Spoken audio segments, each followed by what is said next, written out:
Bonsoir Judith Chemla. Bonsoir. Merci d'être avec nous. Vous êtes actrice et autrice, puisque vous publiez dans ce contexte un livre intitulé « Notre silence nous a laissés seuls » chez Robert Laffont, dans lequel vous revenez sur les violences que vous avez subies au cours de 2 relations conjugales, l'une avec le père de votre fille. Il a été condamné pour ces faits à 8 mois de prison avec sursis, l'autre avec le père de votre premier enfant.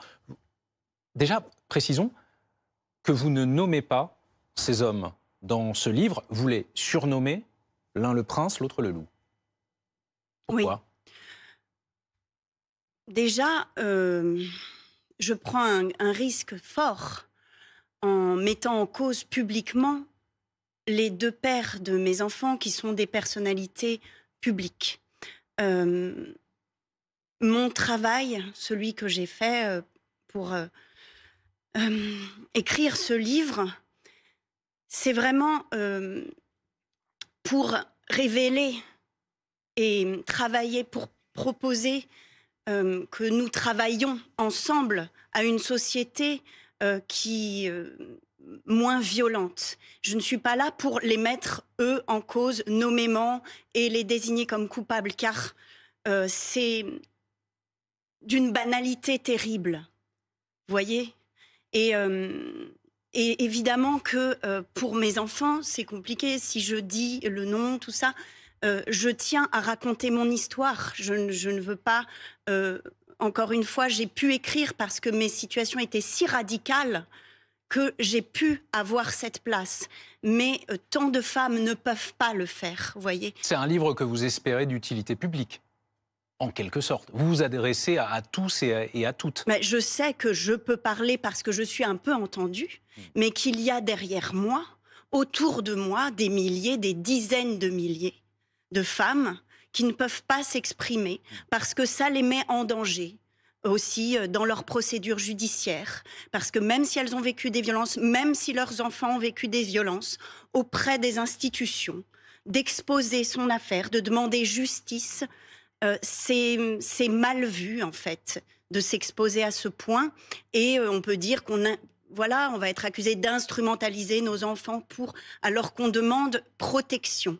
Et l'inversion des culpabilités est monnaie courante en fait. Et c'est toujours comme ça que les agresseurs se défendent, et ce discours de défense a été complètement intégré par nos institutions qui viennent quand même d'un patriarcat très, très, très solide. Ce livre, en quelque sorte, c'est la 2e étape de votre prise de parole publique sur ce que vous avez vécu. Pour ceux qui l'auraient oublié, en juillet 2022, Judith Chemla, vous aviez publié des photos choc, en quelque sorte, de votre visage tuméfié sur Instagram. On vous a demandé si vous étiez d'accord pour que l'on les revoie très rapidement. Voilà. Elles avaient fait le tour des médias. Ces photos, je le disais, elles peuvent choquer, émouvoir, mais vous teniez précisément à dévoiler ces clichés pour concrétiser votre récit.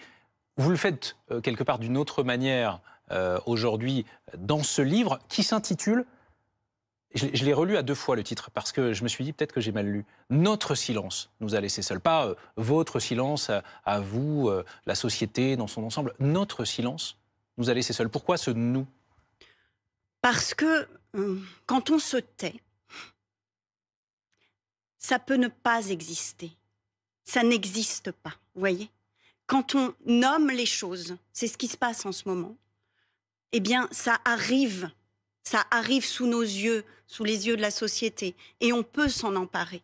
Et malheureusement, c'est nous qui avons une aura publique, parce qu'on est des artistes, souvent, on a, merci, un amour du public, donc on a de la place pour parler, mais tant n'ont pas cette place-là. Donc si nous ne le faisons pas, personne ne peut, je veux dire, on ne peut pas créer de lien.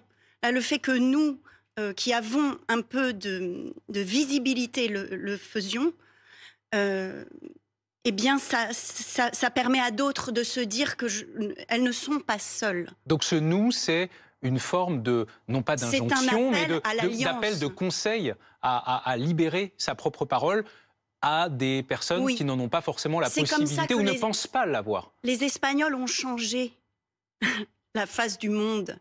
Elles se sont unies, elles ont partout, grâce aux réseaux sociaux, dit « moi, il m'est arrivé ça, il m'est arrivé ». Ce sont des millions de femmes qui ont fait grève, qui ont réussi à retourner la société espagnole et à créer plus de justice dans leur pays. Elles l'ont fait et il faut qu'on le fasse ici.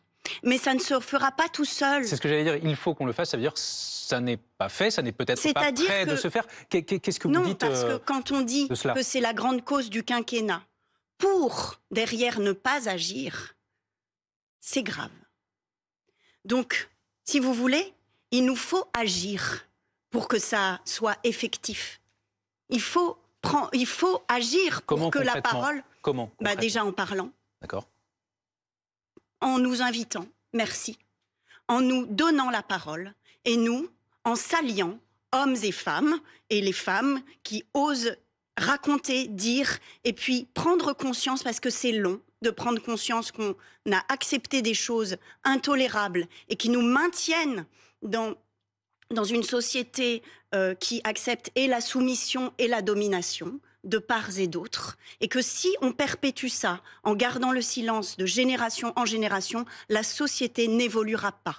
Qu'est-ce qui a fait office de bascule chez vous? Qu'est-ce qui a permis chez vous, au regard de votre propre expérience de victime de violence conjugale, de prise de conscience? Mais c'est le visage, c'est de se voir dans un miroir face à quelque chose qu'on ne peut plus cacher à la société. Ça n'est pas sous le bras, ça n'est pas juste... Voilà, je ne peux plus le cacher, je marche dans la rue et les gens le voient autour de moi. Et moi, je me vois dans le miroir. Et là, je ne pourrai plus jamais me dire que je consens à avoir une relation avec quelqu'un qui est capable de me maltraiter. Voilà. Mais après, il faut encore beaucoup, beaucoup, beaucoup d'épreuves pour se dire que... non seulement on l'accepte plus pour soi, on veut se séparer, mais là, en décidant pour moi de ne plus vivre ça, j'ai vu qu'on était pétri de mécanismes sociaux qui nous maintiennent sous emprise. Et que c'est très dur avec l'état actuel de la justice. Il y a de très bons juges, de très bons policiers, mais il y a des affaires terribles, et elles sont légion, où la culpabilité se retourne contre celles qui ont subi des violences. Vous parliez tout à l'heure du risque que cela représentait à vos yeux, de prendre la parole, en l'espèce à travers l'écriture d'un livre. Le risque que cela représente aussi à un moment donné, prendre cette décision importante, difficile, de se séparer de la personne qui vous fait du mal. C'est ce qui vous est arrivé, vous le racontez dans votre livre. C'est pas parce qu'on se sépare, et ça aussi je pense que ça parle à plein de gens, évidemment, ceux qui nous regardent en particulier, c'est pas parce qu'on se sépare que ça s'arrête. Non, et ça, vous le racontez très bien dans votre livre. C'est au moment où on décide de sortir de la violence, de l'emprise, que les risques sont les plus forts. Je veux dire, les féminicides, la plupart des féminicides, c'est parce que la femme veut partir. Qu'est-ce qui s'est passé dans votre cas? Moi, c'est parce que... Quand vous annoncez à cet homme que vous souhaitez... non, j'ai déjà... Je pars alors parce que j'ai cette chose sur la figure et que je ne peux plus revenir en arrière. Mais c'est des mois de harcèlement, des mois de violation de contrôle judiciaire. Et puis des pressions par tous les moyens et par l'intermédiaire des institutions.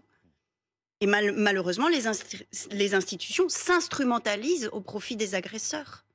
Et ça, il faut changer ça. Et il faut qu'on nous entende et il faut qu'on se lève. Et on est beaucoup, beaucoup, beaucoup dans ce cas. Et il y a des affaires terribles pour les femmes et pour les enfants qui peuvent encore moins se défendre et qu'on n'écoute pas sur les plateaux télé. Mais les enfants, c'est terrible ce qui se passe pour eux. On a arrêté la Civise, là. On a mis... une fausse civise à la place de quelque chose qui était enfin intègre. Cette commission de lutte contre les violences sexuelles. Il y avait quelque chose d'enfin intègre dans notre pays, là, pour lutter vraiment contre les violences. Il y a 82 préconisations et on a viré le juge Durand qui a révélé l'ampleur du problème systémique qui fait qu'on ne protège pas les enfants. Vous parlez, Judith Chemla, de la responsabilité de l'État, vous la pointez du doigt.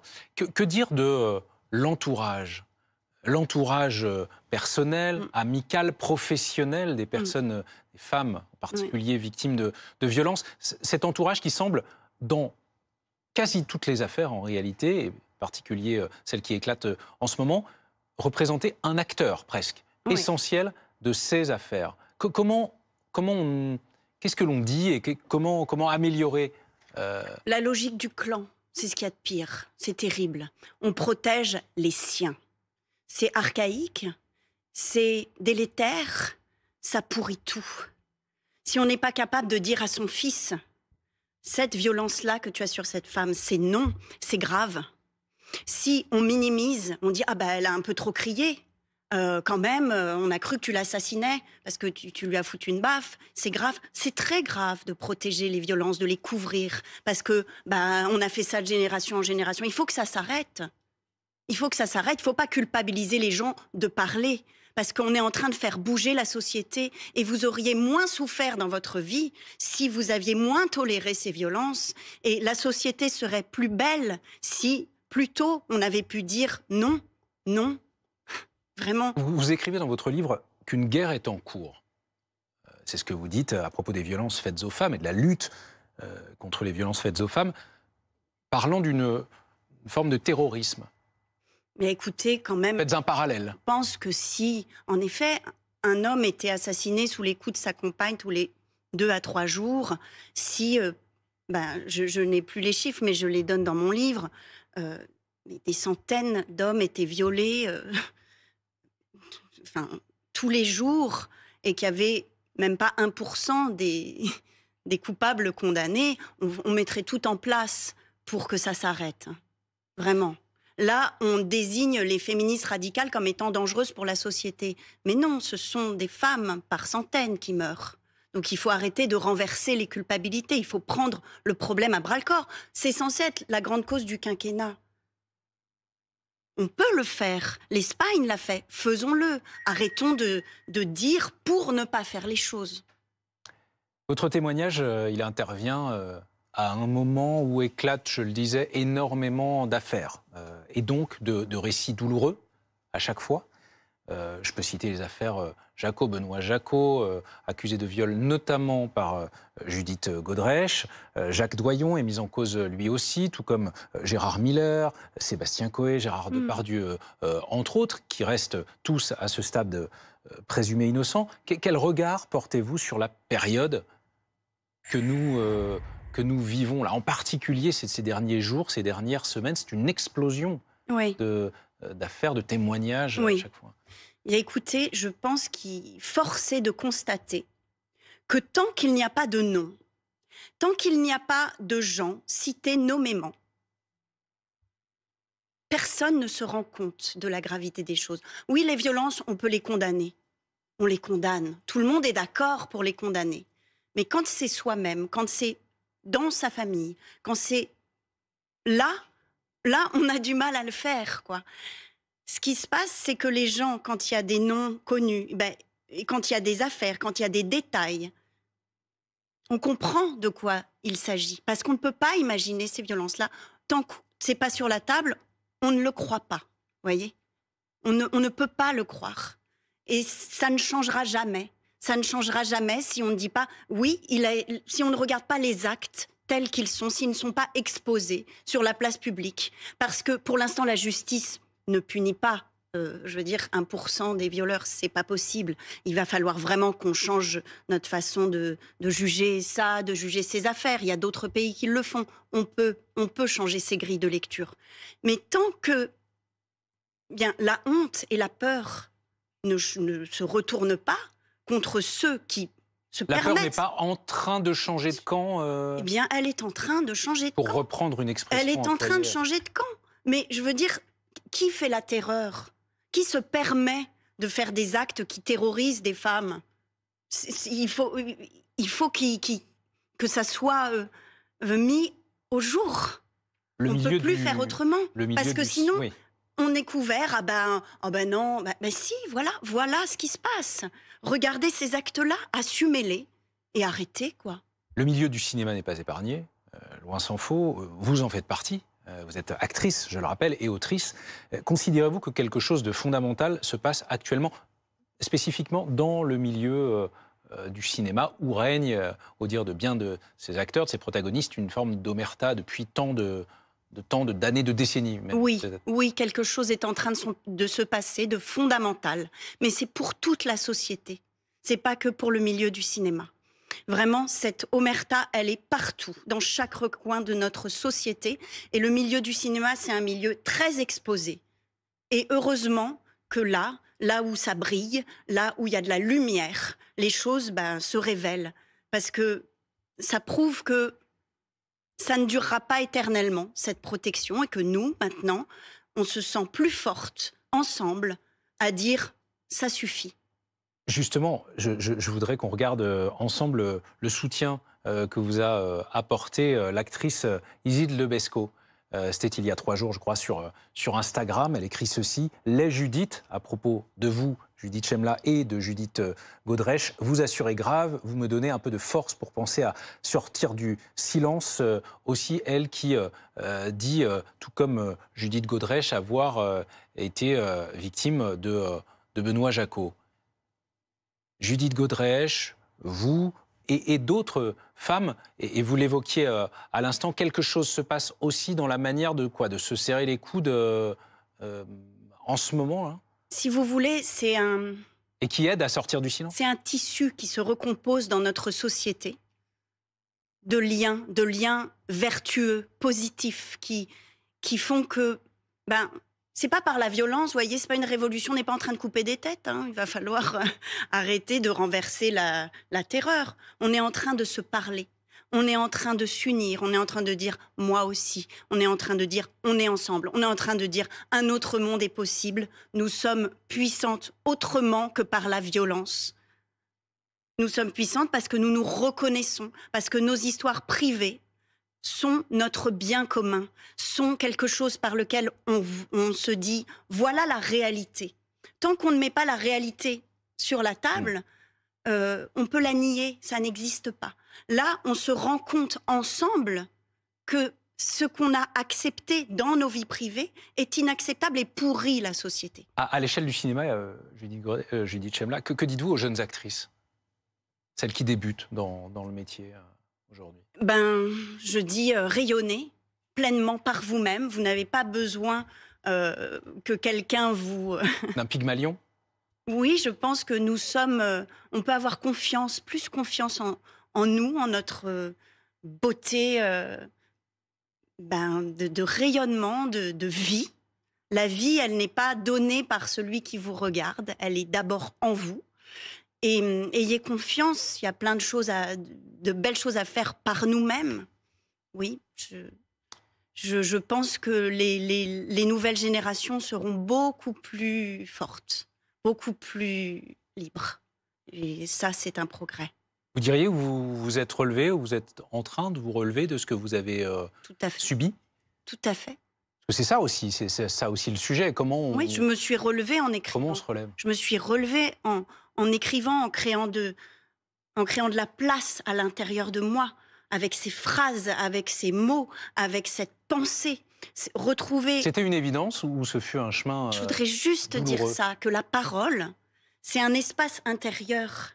Et que, surtout, il y a une grande violence, une grande attaque faite à la parole quand on subit des relations violentes. On est empêché de penser, on est empêché de dire certaines choses, de parler, donc de devenir qui on est. En reprenant la parole, on crée notre espace intérieur, vous voyez? Donc oui, c'est une recomposition du tissu de notre société. On est en train de créer des liens. À travers la parole, et quelle parole tout de même, parce que dans ce livre, il est question de brimades, de coups, de cris, y compris quand vous êtes enceinte. Vous, si je puis dire, vous ne tournez pas autour du pot dans ce livre. Et ça aussi, c'est fait exprès. Je dis les choses, je ne raconte pas tout, parce qu'il y aurait beaucoup à dire. Je ne raconte pas tout, je raconte certaines choses très violentes. En effet, il faut le dire. Il faut le dire. Et je pense que j'avais pas... Si j'ai revécu cette deuxième histoire violente, c'est que je n'avais pas du tout mesuré à quel point ce que j'avais enduré étaient très, très, très graves. Et je pense qu'on revit les mêmes choses, on retourne sur les mêmes cercles jusqu'à se dire, maintenant, non, je construirai autre chose dans ma vie. Et on nous force à regarder les choses tant qu'on ne les a pas comprises, elles reviennent. Elles reviennent, elles reviennent, plus fort, jusqu'à ce qu'on ose les affronter, jusqu'à ce qu'on ose les regarder. Merci. Merci à vous. Chemla, Merci. d'avoir Merci beaucoup. accepté l'invitation de BFM TV ce soir.